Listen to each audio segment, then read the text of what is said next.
کسی کی ماضی پر اس کی تذلیل کرنے سے پہلے سوچ لو، کہیں اس کا ماضی تمہارا مستقبل نہ بن جائے۔ جسے نماز پڑھ کر بھی سکون نہیں ملتا، اسے چاہیے کہ سکون سے نماز پڑھا کرے۔ حسد انسان کو اس طرح کھا جاتا ہے جس طرح دیمک لکڑی کو کھا جاتی ہے۔ آپ 40 عالموں کو ایک دلیل سے ہرا سکتے ہیں، لیکن ایک جاہل کو 40 دلیلوں سے بھی ہرا نہیں سکتے۔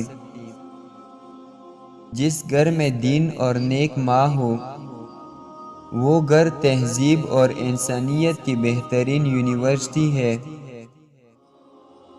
آپ کی آنکھیں اکثر وہی لوگ کھولتے ہیں جن پر آپ آنکھیں بند کر کے بھروسہ کرتے ہیں۔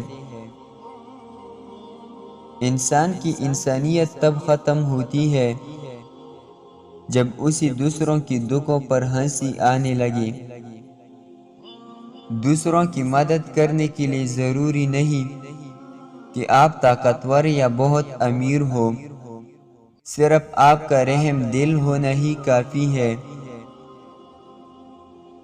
گھر میں داخل ہوتے ہوئی پاؤں کی انگوٹھے اور ہاتھ کی کلائی پر درد اٹھے تو سمجھ جاؤ تم پر کسی نے کالا جادو کیا ہے۔